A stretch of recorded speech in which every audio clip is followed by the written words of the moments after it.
All right, so you don't have access to a gym, a fitness room, or any other kind of exercise equipment. Or maybe you just don't want to have to use any equipment for today's workout. Are you doomed? No, and you definitely shouldn't give up. But nice try. Bodyweight exercise is an option for anyone able to bear full or at least a partial amount of their body weight. Even with no weights, bands, or machines, you can still get a lot of health benefits out of bodyweight exercise. High volume interval workouts of many sets and reps of bodyweight exercise can actually benefit your muscular endurance. Muscular endurance being how long your muscles can endure a certain stress. Increasing the difficulty of bodyweight exercises can help with strength gains.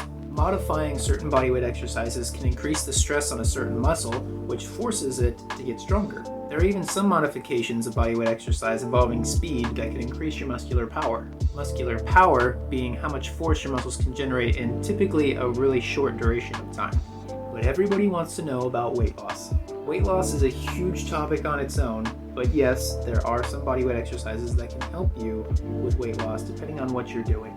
High intensity interval workouts that increase muscular endurance can also help you lose weight. Bodyweight exercise really gives you a lot of freedom in the way of changing frequency, intensity, and time to meet your needs. Some people really take that freedom to the next level and try things like jumping one-legged pistol squats and handstand wall push-ups. Huh? Go. Okay.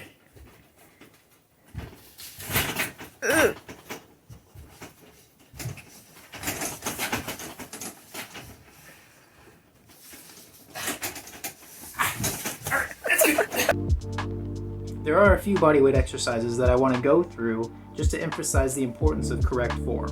I also want to go a little bit more in depth on muscular function so you can understand how you're getting a toned booty or rock hard abs. As I mentioned of all exercise, form is important with the bodyweight squat. And just to make it confusing, your form is going to differ depending on your body's proportions. Some guides for the squat are stance, hip hinging and knee bending, and the depth of the squat. Your stance is your source of stability. Set your feet shoulder or hip width apart, depending on if your shoulders or hips are wider. Now let your toes point slightly out from center. That seems to be the average for comfort. Then we squat. All right, you try. Wait. So when you start to squat, it's less about dropping it low, and more about throwing it back. Hinge at the hip, like you're going to sit back in a chair, then descend. Try to maintain a flat back. It doesn't need to be vertical, just flat with no curving or arching. Keeping your eyes forward can help prevent you from arching your back. For now, focus on working up to making your thighs parallel to the floor. We'll save the deeper squats for the club. Gravity helps us down, but our muscles lift us up.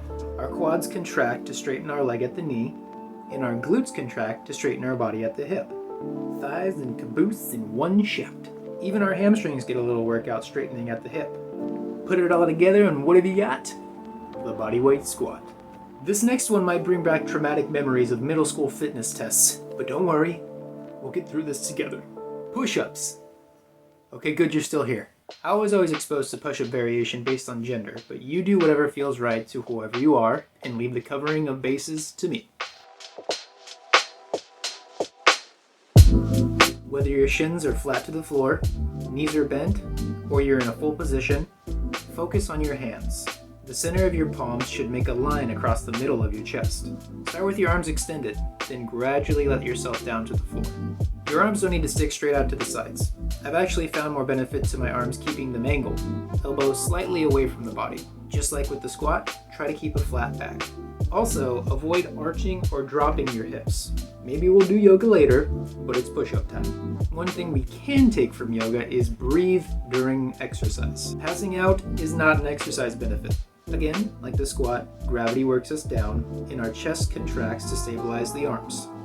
Then, the triceps contract to extend our arms and push us up. Our core gets a little work too, keeping our body flat and stable. Going slower helps you get used to correct form, so later you can do things faster without sacrificing correct performance. Cheat on form, lose out on benefits. The last exercise that I want to go over today is another battle against gravity, the crunch. It's a terrible but logical name, technically crunching your body with each rep. but it's terrible because you can do some serious damage to your body if you do it wrong. There's a lot of controversy over whether it should be done at all because it's done wrong so often. I believe that abdominal and core workouts are totally worth it, and the crunch is just a good place to start. So first, you'll need a sturdy but comfortable surface, like a yoga mat on a hard floor, or just a carpeted floor. Keep your knees bent to protect your back by keeping it flat on the floor. The biggest issue is crunching at the neck and not our abs. The idea is to contract the abdominals, not lift your face. That's what Botox is for. Keep your arms somewhere in front of you, not behind your head where you're tempted to pull your head forward. Don't worry if you can't come all the way or even halfway up. Muscle activation is what's important. The crunch mainly targets the upper abdominals, but there are a myriad of core exercises that target the lower abs, obliques, and other areas. With all exercises, and I cannot stress this enough, mind your form. Form, coupled with starting slow, are important to maximizing the benefits that you get from bodyweight exercise. Take full advantage of gravity to get the best muscular result. As we move forward, I'll be making more workout-specific videos that are going to highlight the exercise variations I was talking about earlier.